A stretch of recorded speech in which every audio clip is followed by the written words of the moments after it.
Hi everybody, I'm here to read the next one or two, probably two chapters of Elmer and the Dragon. And we last left off, they were sleeping, trying to rest in a storm on their way trying to fly Elmer home. They realized they weren't on a rock, they were actually sleeping on a sandbar.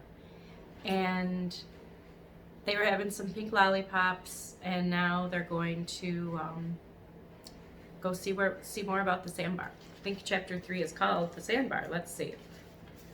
Chapter 3, The Sandbar. The fog rolled along the sandbar and out over the water, and suddenly Elmer shouted, "There, behind you! Look at that pretty little green island." "But Elmer, I can't move. Oh, Elmer, I hurt all over." The baby dragon grunted and groaned and strained and struggled, but he was too stiff to move at all. "Elmer, do you really see dry land not far off?" "Nice, near, dry, green land, and the water is shallow all the way. Are you sure you can't move?" "I'll try again. How stupid. I can't even see the land after waiting here for it all night long in the soaking wet water," complained the dragon, glaring at the miles of ocean before him, which was all he could see. Elmer walked around to the dragon's head and pretended not to notice that he was crying.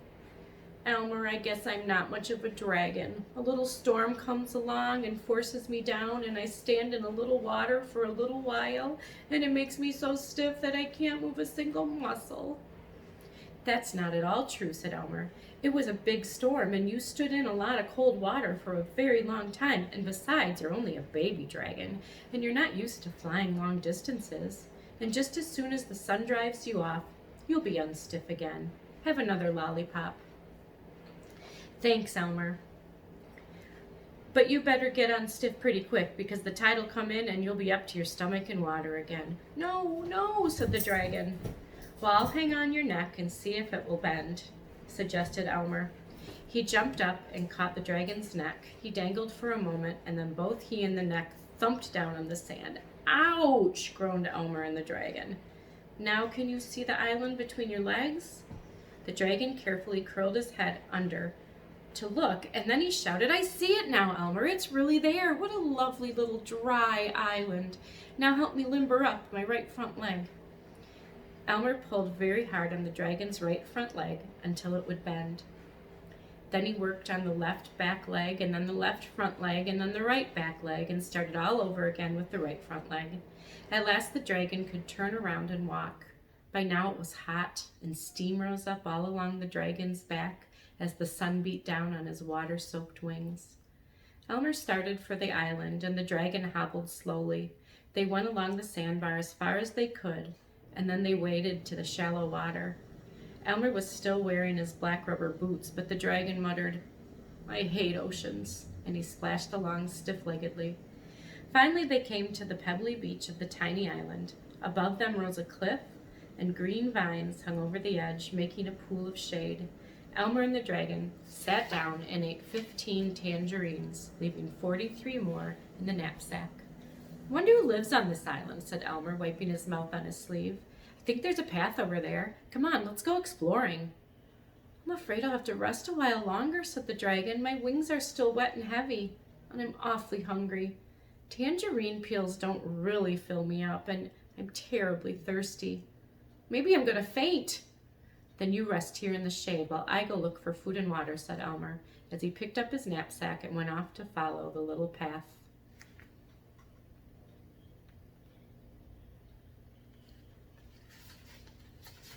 Chapter 4, The Island. The path wound between boulders on the beach and then rose steeply through a crack in the cliff. Elmer scrambled up, bracing himself between the rock walls until he could find the next toehold. Just as he thought he could go no farther, he found an old log ladder going straight up to the top of the cliff. Somebody must live here, he thought, as he climbed up the last rung and sat down. All around him rose beautiful tall pine trees, standing in rows, and he said, "Trees don't go in rows all by themselves. These pines were planted here by somebody a long time ago." Elmer ate 4 more tangerines, and then he started through the pines to look for food and water. At last he came out to a sloping meadow. He saw a brook winding its way down the slope, and he ran to take a long, cool drink. The dragon will be happy to see this, he thought, but I do wish I'd find somebody to tell us where we are and how to get home. He followed the brook up the slope into an old apple orchard. Some of the trees had rotted down to the stumps, but they had been planted in rows too. Elmer didn't see anybody anywhere, so he followed the brook back down the slope to a place where it made a pool of clear, cold water. He stooped down for another drink and found an old wooden bucket carved out of the trunk of a tree. This bucket hasn't been used for many years, he thought as he scraped off the moss and the weeds. Maybe nobody lives here anymore. Elmer left the bucket beside the pool and followed the brook through the ferns and bushes until it turned into a swamp. Skunk cabbages and ostrich ferns are all over the place, yelled Elmer when he worried about the hungry, thirsty baby dragon. He quickly pulled up 6 chunks of cabbages and then ran back through the bushes to the pool. He dipped the bucket half full, threw in the cabbages, and hurried down the meadow to the pines and the dragon. He knew he couldn't go down the ladder with the bucket, so he crawled over the edge of the cliff and peered through the vines. There was the wilted baby dragon snoring in the shade. "Dragon, dragon, wake up! I got water and skunk cabbages for you." The dragon slowly opened one eye and looked up at Elmer, and then he quickly opened the other and he said, "Where?" "Right here in the bucket, but I can't bring it all down to you. You'll have to let me pour the water down your throat. Ready?" "Ready," said the dragon, tipping back his head.